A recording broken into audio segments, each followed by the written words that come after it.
ये question equations पर based एक इजी टू मॉडरेट लेवल का क्वेश्चन है और इसे हम कैटेगरी ए क्वेश्चन कहेंगे। The number of integer solutions, now integer positive भी हो सकते हैं, नेगेटिव भी हो सकते हैं और जीरो भी हो सकता है of the given equation. Now 2 times modulus x multiplied by x square plus 1 is equal to 5x square. Now यहाँ इस क्वेश्चन को अगेन सॉल्व करने के लिए हम दो अलग अलग अप्रोचेस का इस्तेमाल करेंगे। एक अप्रोच में हम प्रॉपर इक्वेशन बना के इसे सॉल्व करेंगे, दूसरे अप्रोच में हम लॉजिक पर चलेंगे। ना अगर हम इस 2 को यहाँ डिनोमिनेटर पे ले आए तो हमारा एक्सप्रेशन कुछ ऐसा होगा। अब एक सॉल्यूशन तो डेफिनेटली हमें मिल रहा है, that is x equals to 0, क्योंकि अगर हम x की वैल्यू 0 यहाँ और यहाँ पुट कर दें तो लेफ्ट हैंड साइड और राइट हैंड साइड दोनों आपस में इक्वल होंगे। नाउ ये भी एक हमारा इंटीजर है, ये भी इंटीजर है, तो final answer has to be integer on the left hand side, तो राइट हैंड साइड पे भी फाइनल आंसर इंटीजर ही होगा। दैट मीन्स x जो है वो हर हालत में 2 का एक मल्टीपल होना चाहिए, पॉजिटिव या नेगेटिव से फर्क नहीं पड़ेगा। तो अगर हम बात करें 2 की, अगर हम x की जगह 2 यहां पुट कर दें तो ये हो जाएगा 2 स्क्वायर प्लस 1 दैट इज 5 और 2 का मॉड्यूलस 2। राइट हैंड साइड पे भी अगर हम x की वैल्यू 2 पुट करें तो 2 का square 4 multiplied by 5 20/2 and we can see left hand side और राइट हैंड साइड दोनों इक्वल हैं। तो ना सिर्फ x इक्वल टू 2 बल्कि x इक्वल्स टू -2 भी हमारी इस कंडीशन को फुलफिल करेगा, बिकॉज -2 का स्क्वायर भी 4 प्लस 1 5 -2 का मॉड्यूलस 2, ऐसे ही x स्क्वायर हो गया 4 मल्टीप्लाइड बाई 5 20/2। तो अब तक 3 सॉल्यूशंस तो हमारे पास आ चुके हैं। क्या हम x की वैल्यू 4 ले सकते हैं?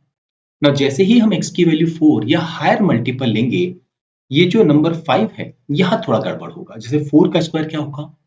16 प्लस 1 17। नाउ 17 को हम कैंसिल नहीं कर सकते हैं, राइट? ऐसे ही अगर हमने 6 ले लिया तो 36 प्लस 1 37, उसे भी कैंसिल नहीं कर सकते हैं। 8 ले लिया, 64 प्लस 1 65, बट 65 का एक फैक्टर है 13, उसे भी कैंसिल नहीं कर सकते हैं। तो हायर वैल्यूज हम जैसे जैसे लेते जाएंगे, हमारा जो लेफ्ट हैंड साइड और राइट हैंड साइड है वो आपस में इक्वल नहीं होगा। तो टोटल हमारे 3 सॉल्यूशंस हो सकते हैं।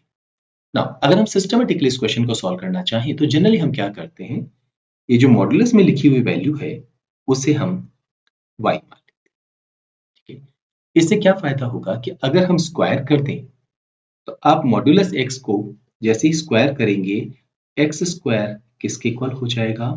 y स्क्वायर के, क्योंकि आप चाहे प्लस x प्लस वैल्यू लें या माइनस वैल्यू लें, स्क्वायर करते ही जो आंसर है वो हर बार सेम आएगा। अब इस इक्वेशन में एक्स स्क्वायर की जगह 1 और मॉड्यूलस x की जगह हम y पुट कर दें तो ये हो जाएगा 2 times y multiplied by y square plus 1 is equal to 5 times y square, right? हम y को यहाँ कैंसिल कर सकते हैं क्योंकि y एक मॉड्यूलस नंबर लेके चल रहे हैं हम, तो एक वैल्यू तो हमारी 0 आ गई है। दूसरा क्या होगा? 2y स्क्वायर प्लस 2, 5y को लेफ्ट साइड ले आए, minus 5y is equal to 0। Minus 5y को हम दो पार्ट्स में ब्रेक कर सकते हैं, minus 4y minus y plus 2 is equal to 0। यहाँ पर we can take 2y as common, y माइनस 2 minus 1 is common, y minus 2 is equal to 0. We can take y minus 2 as common, we'll get 2y minus 1 is equal to 0. दो possible solutions हमारे पास यहाँ आ रहे हैं, एक y की value 2 हो जाए और y की वैल्यू 1/2 हो जाए, बट क्योंकि हम यहाँ पर x एक इंटीजर ले रहे हैं, ये वाली वैल्यू हमें इग्नोर करनी होगी। मॉड्यूलस x इक्वल टू 2 कब होगा?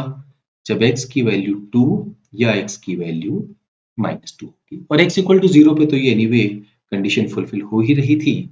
तो हमारी इस इक्वेशन की टोटल कितने सॉल्यूशंस हैं? 3। हमारे इस क्वेश्चन का आंसर भी हम क्या टाइप करेंगे?